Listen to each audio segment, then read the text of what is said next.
Mapagpalang araw po mga kapatid, mga kababayan ko. Inaanyayahan ko po kayo na panoorin po ang video na ito sapagkat ito po ay naglalaman ng napakahalagang mensahe sa bawat isa sa atin. Dito po natin malalaman ang iba't ibang hiwaga ng sanlibutan. At ang mensahe po ng video na ito, malamang po na ito na ang sagot sa matagal ng katanungan sapagkat ang aral po na ito ay makatotohanan at magdadala po sa inyo tungo sa kapayapaan. Tara, atin na pong panoorin.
Masayang bati mga Ophirians, may kasabihan tayo sa Ingles.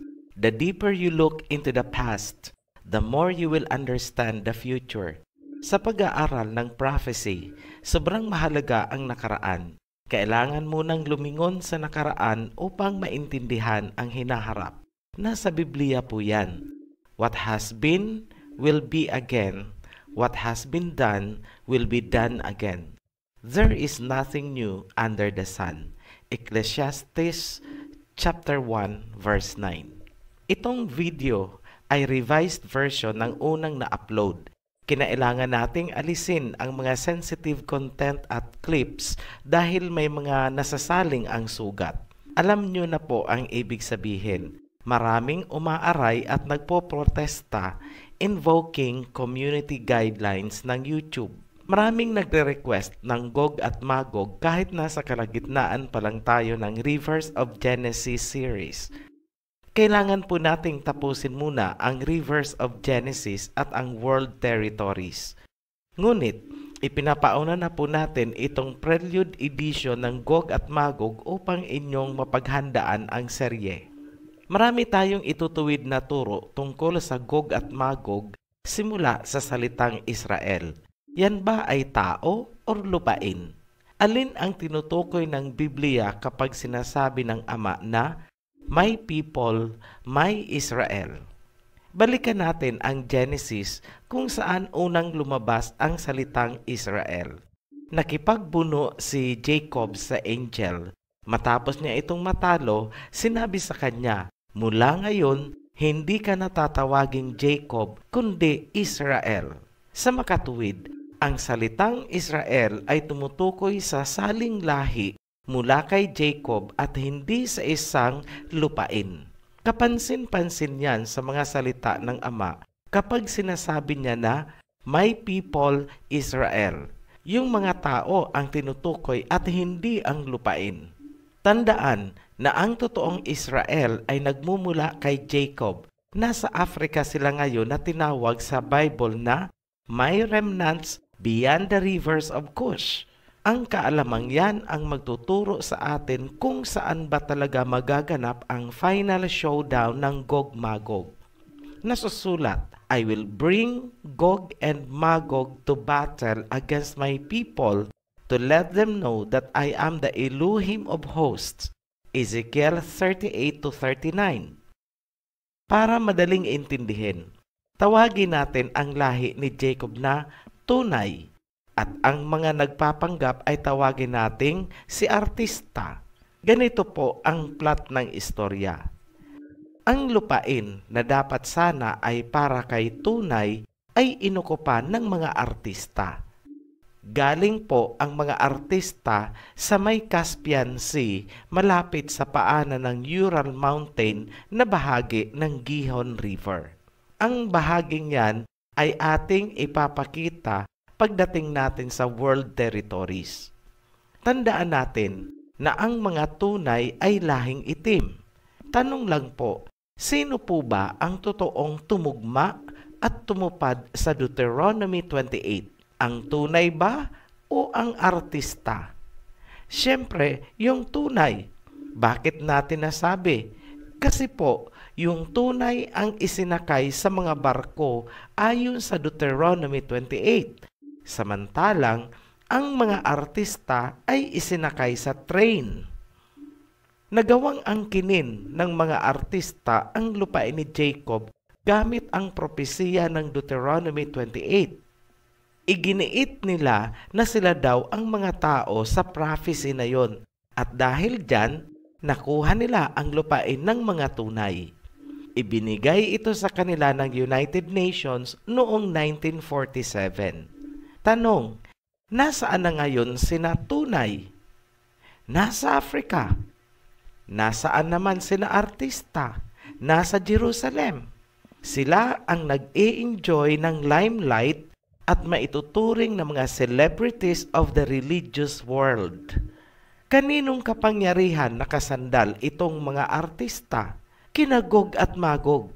Iisang lahi lang sina Gog at Magog at sina artista. Ano ang pinagkakaabalahan nila ngayon? Sila ay gumagawa ng estudyo sa shooting ng isang blockbuster production na dadayuhin ng iba't ibang bansa ng buong mundo kung saan sila ang mga celebrities. Inihahanda na nila ang stage, yung third temple. Pati na rin ang red heifer na gagamitin sa ceremony. At syempre pa, blockbuster yan, dadayuhin ng mga tao mula sa buong mundo. Fulfillment daw kasi ng prophecy. Sa templo na itinatayo, iluluklok ang kanilang Mesaya. At dahil dyan, nagpupuyo sa galit ang ama. Ano ang sinabi niya? I am jealous for Zion with great jealousy, and I was jealous for her with great fury. Zechariah chapter 8 verse 2. I will bring Gog and Magog to battle against my people to let them know that I am the Elohim of hosts. Ezekiel 38-39. Dahil sa galit ng ama, hahatakin niya si Gog at Magog kasama sina artista sa isang digmaan. Maghaharap sina tunay at artista sa isang final showdown. Parang naaalala ko yung movie na Ten Commandments kung saan nakipag-showdown si Moses sa mga magicians ng Pharaoh. Sa mangyayaring showdown, lulusobin ni Gog Magog si tunay. Kasama ni Gog Magog ang buo niyang puwersa. Dito magaganap ang propesiya tungkol sa 200 million horsemen na manggagaling sa silangan at pupuksa kay Gog Magog. Ang horsemen na ito ay pangungunahan ng Kings of the East. Pareho pong sinabi yan sa Bible. Saan dadaan ang horsemen at ang Kings of the East? Sa matutuyong Hiddekel. Ngayon, alam nyo na kung bakit pilit inilulubog sa bottom of the ocean ang Hiddekel. Hindi kaya kampon ni Gog Magog ang nagpasimula ng bottom of the ocean idea? Kasi kahit pagbalik-balik rin natin ang Biblia, magalit na ang magagalit. Wala pong sinabi doon na ang rivers of Genesis ay nasa bottom of the ocean. Wala po talaga.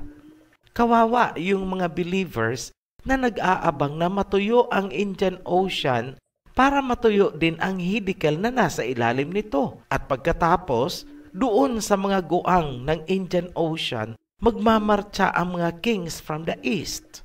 Napaka-comedy po, hindi ba? Maliwanag na ang horsemen ay sasaklulo sa mga tunay. Ngunit ito ay binabaliktad na ng karamihan. pansinin na ang horsemen, ang kings of the east na dadaan sa Hiddekel at ang two witnesses na ipinakita natin sa mga naunang video ay nanggagaling sa silangan. Pero binabaliktad yan ng mga bulaang propeta. Sinasabi nila na ang Gog-Magog ay manggagaling sa silangan at ito daw ay ang China at Russia. Wow!